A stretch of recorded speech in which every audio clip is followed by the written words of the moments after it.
everyone, you're welcome back to this channel. My name is Bumi Obidare.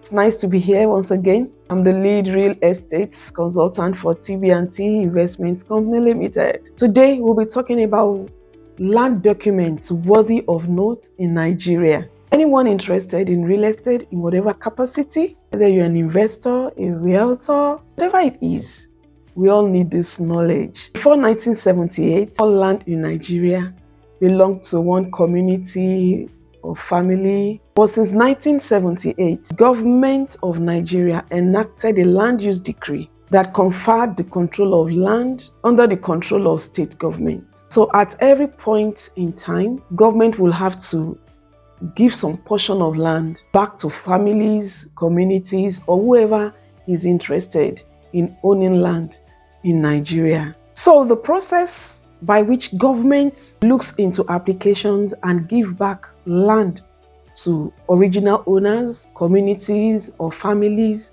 is what we called excision.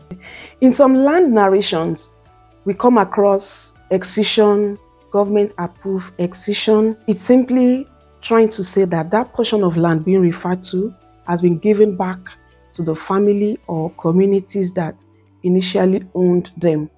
When an application is written to government for a portion of land to be given back to families or communities, they eventually have a file number in the government office. At some point, this application is approved and a portion of land is given back to the families. After approval, this is documented in Gazette. The Gazette is actually a document or publication owned by government where legal notices worthy of note are recorded. For example, an excised land. So it will mention the name of the family, the size of the land and coordinates that were given back to the families or communities. So at that level, when anybody is claiming to have the land that has been excised, it's actually important that that excision has been gazetted. That is a higher level of confidence or assurance that government has fully given back the land to the families or communities, not just approval alone. In any particular area where government has given back some portion of land to the original owners, the remaining portion belongs to government. Government may decide to use part of the land for public purposes such as stadium, community playground, army barracks, police barracks, schools, residential and commercial plots, whatever government deemed fit for the public. Such areas that have been listed for particular uses are called government committed land. Those portions are committed to particular uses. So the remaining portion that government has, but not for any particular use, are called the uncommitted acquired land. So when government owns land, it either is committed or uncommitted. For the portion of government land that is not committed, that is the uncommitted land, people who have erroneously bought or who are simply interested in owning a portion of the uncommitted government land can apply. So the process of applying to government to own an uncommitted portion of government land is called ratification or regularization. At the end of this process, a right of occupancy is given to the applicant. This is an offer from government that they can own the land. So on making payments, the land is given to the applicants. Applicants with right of occupancy are expected to apply for certificate of occupancy. Right of occupancy can be revoked at any point in time without compensation. If there are buildings on such land, they can be pulled down without any compensation. In government committed land, where we have residential and commercial plots, popularly known as government scheme, government allows individuals or corporates to apply to own some plots in the government scheme. On approval, letter of allocation is given to applicants, stating the name of the applicant, the size to be given, and the amount to be paid. Applicants with letter of allocation are expected to further perfect their allocation by applying for certificate of occupancy. Government may decide to revoke any land with letter of allocation at any point in time without compensation. So it's good if a land has letter of allocation, or it's better or best if it has certificate of occupancy. Whether we are buying from families, individuals, or government, it's important we have a receipt of purchase for the land or property we are buying. Some people offer receipts where the document is a regular receipt. Some prefer to write the details of a receipt in the deed of assignment. Whichever way, the evidence of the amount that was paid, the person we are buying from, and the name of the person buying, the date of purchase, and any other information that is relevant needs to be documented. People play down on receipts, but it's actually part of the important documents needed in due diligence in finding out if a purchase or ownership is authentic. So whenever we are buying a property or land, let's make sure we have receipts given with signatures. When payment for land purchase is not going to be outright, rather in installment basis, the transaction is captured by the contract of sale. So this document captures the name of the seller, the buyer, the size of land, the location, the brief history of the land, and all other information. The contract of sale states the terms, deposit going to be made, and how the remaining balance is going to be paid. This is different from deed of assignment. Contract of sale simply captures transaction that is not going to be concluded immediately, but will take some time. In land transaction, even if it's a built property, survey plan is key. Survey plan is simply a map or graphical drawing showing the size of the land, the boundaries, the coordinates, the name of the owner, the location, the name and stamp of the surveyor that drew the plan. I hear people saying we want to sell land, and we ask, where is your survey plan? They say they don't have. I say, how is that possible? You bought land, you don't know, or you have no document to show where it starts, where it ends. That is not proper. It's not proper at all. So survey plan is key in land transaction. Anybody buying, anybody selling must have a document that shows the boundary of ownership.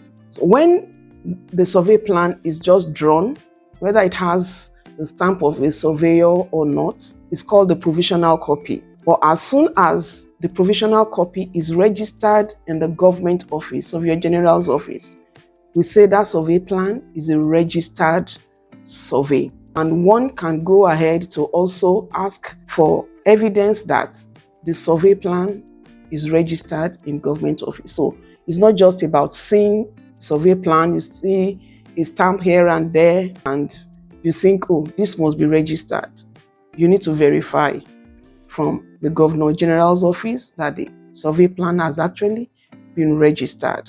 So if a survey plan is not registered, it's no guarantee of ownership. It's just a simple way of saying, I own this parcel. So whether there is an encroachment there after that plan was drawn or not, we can't verify. So survey plan and a registered survey plan is good document when one is buying or selling. I had previously done a detailed video on survey plan titled, Don't Lose Out on Your Real Estate Investment. Look closely into your survey plan. The link will be shared on the video. I advise you listen to this video and you benefit greatly from it. As soon as land is purchased, it's good the survey plan is drawn. Subsequent documents need to have the survey plan.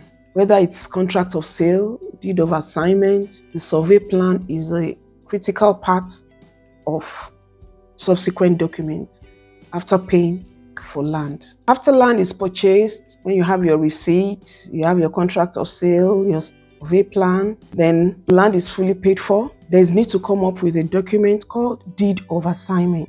That document simply states the name of seller, the name of buyer, details of the land, size, amount paid, brief history of the land, and it states that that portion of land being referred to has been transferred to the buyer. So deed of assignment simply says that money was exchanged and the portion of land has been transferred to the buyer. In some cases, you have deed of conveyance. The difference is simply that deed of conveyance can transfer mortgage, gifts, or whatever form, any other form of mode of transferring the land to the next person, to the beneficiary. Deed of assignment is simply when money has exchanged hands and the portion of land is being transferred to the buyer.